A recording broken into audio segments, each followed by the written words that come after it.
Good evening everyone and welcome back to Piccadilly.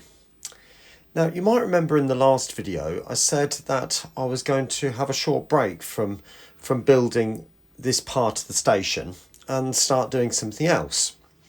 Well, what I'm actually going to do is start focusing on the back scene, going along the back here.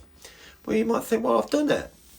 But yeah, I have, but it's just a little bit of paper blue tacked to the wall, which is okay. It gives the scene of Manchester, and I made that on Google Maps by taking screenshots, move the image to one side, take another screenshot, and so on and so forth. But one of the things I really want to do in this particular area is to make the back scene more 3D, to give the impression of depth. You see, when you're painting a picture, for example, you have a foreground, excuse my hand, you have a midground, and then you have a background. And I want to create that very type of image on that back scene. So the first thing I'm going to do is to take it off and we'll have a look downstairs. Right, you can see I've got the back scene on the carpet now. So what I've got to decide first of all is what's in the background, midground and the foreground, and then take each part accordingly.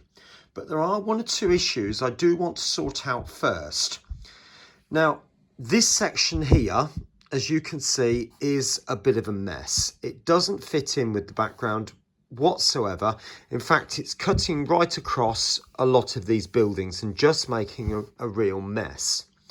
Now, the actual station canopies on the model come to way up here. So this is actually the glass roof that sits behind the canopies over the concourse. Now, from the model's point of view, this part of the image is far too high, and clearly I don't need this image of the canopy because I've got my own. So what I'm going to do first of all is to repair this image by making a copy of that and blow it up so it fills this area. Okay, so it goes up to the edge of that building there and possibly slightly overlapping that one too.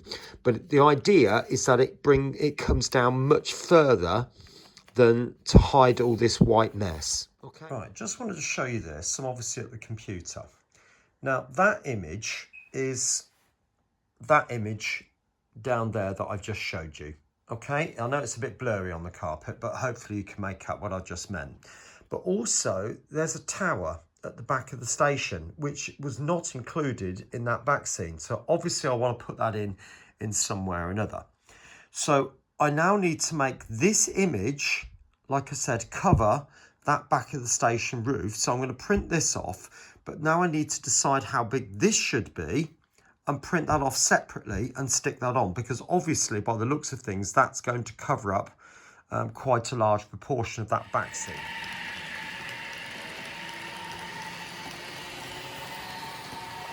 Right, next stage, as you can see, I've cut out some 2mm grey board for the actual backing, because I want this to be firm and rigid.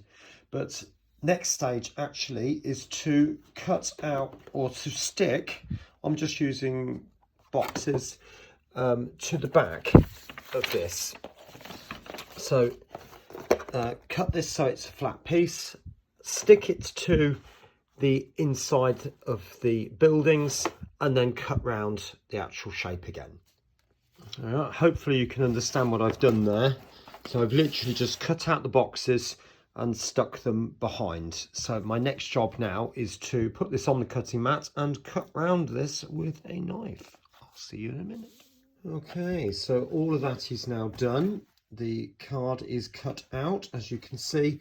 And if I take you in, you can also notice that I've gone around the edge with a dark coloured pen and just darkened those edges. Well, you can obviously see bits where I've missed. I'll go over those again in a minute. But it's now time to think about what's in the foreground, what's in the background and the midground. Well, start with the foreground. I've made that. And that is going to replace this awful building here, as I explained. So I'm just going to take you back to the layout now to explain what the problem with that model was. Now, if you notice, we've got this part of the roof on top, and although when you look at the layout from this sort of angle, you would see part of the roof. But if I take you down to, say, I'll just tilt the camera up, ground level, like that, you shouldn't be able to see the top of the roof there. So it does look very wrong, as if the whole building has been tilted forward. But not only that, from a perspective point of view, if you look at that angle there, that should be in line with the side of the station just there. Now, if I stand here, it is pretty much in line, and that doesn't look so bad. That looks about right. But obviously, when I come over here, or the view I've just showed you from ground level, it's way off. So what I'm going to do is to try and address that. Now, the other part of it as well, the building is actually a little bit on the small side and really should be coming up to about here, the top of the building. So this edge should be about here, and this bit should be about where that grey line is there. Right, I hope that's made it a little bit clearer. But as you can appreciate, this building has to be a lot taller than all the rest because it's in the foreground, it's near you, whereas things in the background will appear to be smaller and also lower because they are beyond the bit you're looking at, which is this bit. Now, I did mention this tower, which is probably going to go around about there. Now, I am going to make that in the same way as I've done that, but like I said before, that will do for the time being. Well, what is in the middle ground? Now, you can see I've put the tape there now, and that's measuring 620 millimetres, because that is the width of the station. So, I can't go, you've got that awkward snag in the paper there, so anything that I do has got to come beyond that. So I can't take it from here because the canopies would be coming over this bit, as you can appreciate. But that doesn't stop me from making some adjustments. Now, all this bit I regard in the background anyway, but this building I'd certainly say is in the foreground, and that building is certainly in the foreground. So how am I going to register those?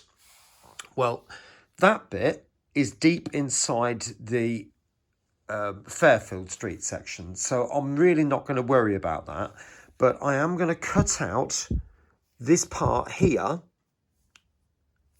all the way around here, and mount that onto 2mm grey board, and then do the same thing with the edges on there.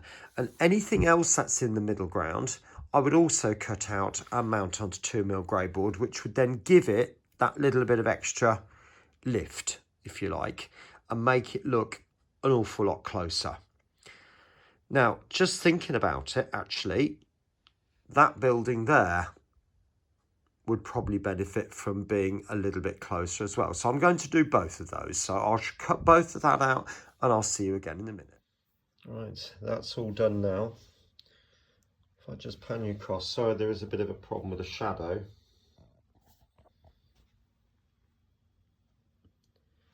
Now, it does appear to be a little bit black around the outside, but if I show you, it's actually, well, not too far off the colours of the actual thing, but it's just the way that the light is playing up with it at the minute. If I take you across to the other one, you can see I've done the edges of that white, or hopefully you can. The roof will be a darker grey, but again, the problem with the shadow, so I'm sorry about that. Now, you also notice this bottom edge that will be hidden behind the canopy, so I'm not going to be worried by that. Okay, last thing I want to point out before we move on is the windows. They had a piece of black paper behind before, and it just obliterated all the detail that I'd put in. So I've put the window frames in. You might just be able to pick those out. Yeah, and there's this venting at the top here. I did think really carefully how to do that. I was contemplating stacking pieces of paper and spend a million years doing that.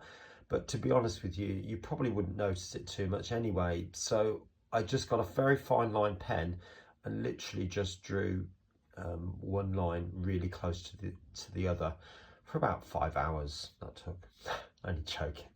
No, it took about 10 minutes. But nevertheless, it seemed to go on forever. But what I've done behind that is just put a piece of tracing paper over the top of the previous image. I'll just go over it with some Nuln Oil. That does look a complete sight, but when that's over the top, it just gives the impression that there's something behind. So I hope it does anyway. I think it does. The other thing I want to point out is the fact that I've done this section slightly darker than that bit. You might be able to make that out. Again, it's a little artist trick that something that's got a dark edge to it does look further behind. So this part here, excuse my fingers here, will look more forward of the other part at the back. All right. Anyway, let's move on. The next stage then is to paint the sky.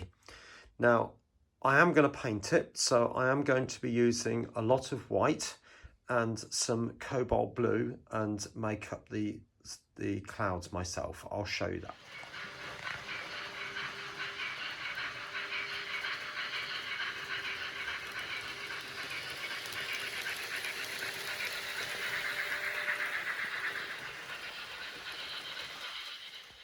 Right, so as you can see now, I've just prepared the boards. I stuck the two pieces together with some tape down the middle, and I've put another piece of A4 card on the end here to represent the curve as it goes around the back of the Fairfield Street area. I am going to keep that because I think it doesn't look very good, but at the end of the day, it's a solution. I think it'll work for the time being. So it's already prepared. Now I'm going to white emulsion this. Now the thing that you must remember, if you put it on and keep all the brush strokes going off the brush straight away in one direction, you will end up with brush marks. So you must do it in two directions like that, then the other way like that, lightening up your brush strokes and coming more, so you're literally just teasing the paper or the card even like that, and then eventually end up going vertically, and then hopefully you should end up with a fairly smooth finish. What I've done is I've obviously gone the whole board and given it several coats of white emulsion. In fact, it had 4 coats in the end.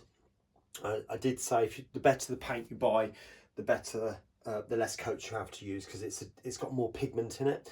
This is very, very weak. Now, to actually start the sky scene, I've gone over it again and I've given it a mist of some water, just like that. So I've got some artist colours. This just happens to be some Winsor & Newton cobalt blue. Hopefully you can make that out there.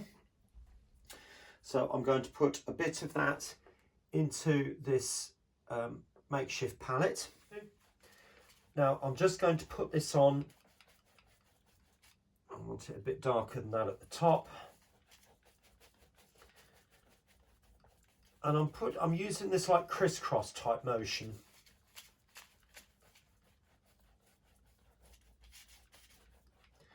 And then I'm going to mist that. It's a bit scratchy at the moment. I'm just using the brushes you've got. You can probably tell are not the greatest brushes in the world. Actually lighter strokes. And to some degree I can always cover areas of it with clouds, can't I? But you get the idea. You want it really, really pale at the bottom.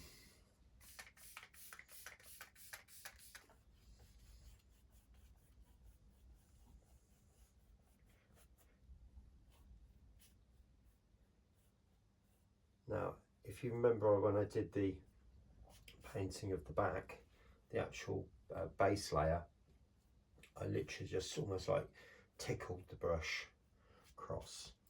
Now I'm going to finish up with a diagonal stroke, because that gives the impression of distance, although this isn't quite right. So again, crisscross, and hopefully that should smooth itself out.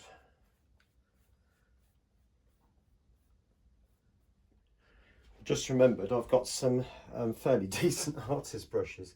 Oh, that's better, much better. Yeah. So that's now smoothing things out for me.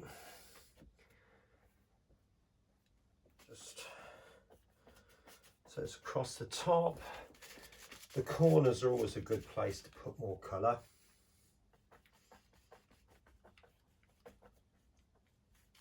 Like that. Give that a bit of a mist.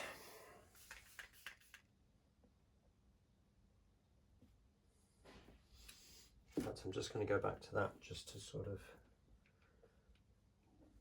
I know it's gone scratchy again, but it'll just help me to blend, because I'm getting a bit of a line with that one. Now, I am using the emulsion.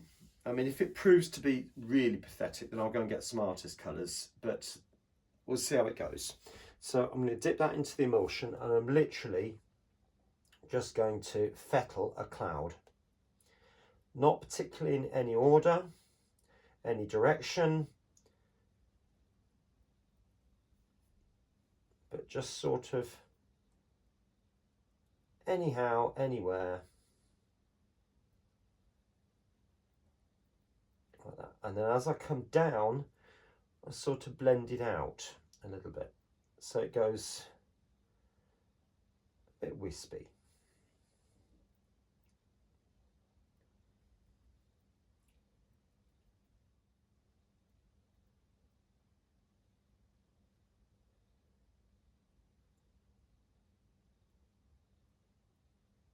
And it's literally just a case of just blending it out, really, towards the bottom of the cloud. Let's give that a bit more of a squirt. Again, I don't want this to dry. So I appreciate some of you may want to do by printed back scenes, and as you've seen in the past, I've definitely used printed back scenes and I love them. But because this is a homemade back scene in the first place, I can't, the sky on it was always a little bit poor. Right, very last thing I want to do is just add a few highlights, white highlights, so just odd little bit here and there, just emphasize certain areas. And there it is. That's the scene as I've literally just placed that on top. So my last job that I've got to do now is literally just glue everything on. I'm not going to glue on that just yet, because I might want to put lights into that at some point, and obviously gluing it on is going to make that really tough. So that might just be held on with a little bit of blue tack. Right, now it is pretty much ready to put on the layout, but there are one or two things I'm not completely happy with. I've had a bit of an experience with this tape joint here, and it's somehow snagged when I put this on, but that doesn't matter because that is where the tower is going to go, so I'm not worried by that at all. That can be easily covered up. But there are another couple of areas, like for example, I've got a cloud down here and a couple of bits down here which wouldn't be. So what I'm going to do is just mix up a little bit of pale blue and just block that over the top, and sort of try and bring a bit more of the blue sky back in a little bit. It's gone a little bit cloudy and rainy looking down the bottom here, and I know Manchester is renowned for its rain, but I don't want it to look as if we're just about to burst into the world's end. And there we go, back scene in place, almost finished. I say that because there's still a couple of things to do. Obviously this tower needs to be made more relief, and this area down the bottom here, this entrance needs to be adjusted. those of you who live in Manchester, you'll know that there is a glass entrance here, and this bit is slightly to one side, but I haven't got the space. So what I'm thinking about doing is blocking off this window and bring that structure across and just make it work. I think that'd probably be the best option, to be honest with you. So I'll have a think about that. But I'm hoping that the idea of the 3-stage relief is coming through there to some degree. We've got the foreground with this building here as that's sticking out, obviously, that's sticking out a centimetre. But then you've got this back part to it, which is darker in colour, even though it's the same colour, if that makes sense, to give the impression it is slightly further back. But the tower also will need to be made relief. This building here, I'm not sure whether it's offices or whether it's a hotel or what, I don't know.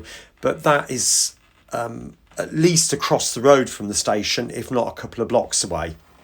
But some of the other buildings are probably a mile or even 2 miles away. I mean, certainly in the distance way over there, we could be looking many, many miles. I mean, that could be as much as five miles, maybe more than that. But the idea is that those buildings there are just 1 millimetre card, but yet those that are nearer are thicker, and then you go to the thickest of all being in the foreground, which is obviously this building just here, excuse my finger. It will become an awful lot more clear when I do that side back scene running at the side of the station, because we've got Mayfield Centre here, formerly the old Mayfield Station.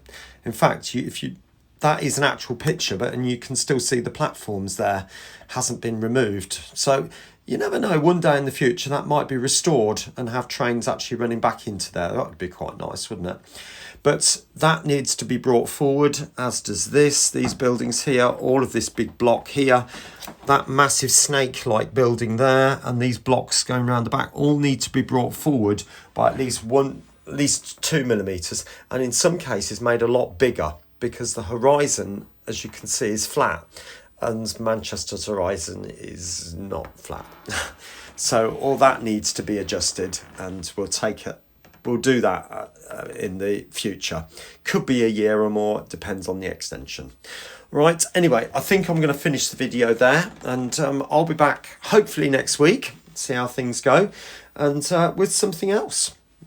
All right, take care of yourself, have a good week, see you soon, bye now.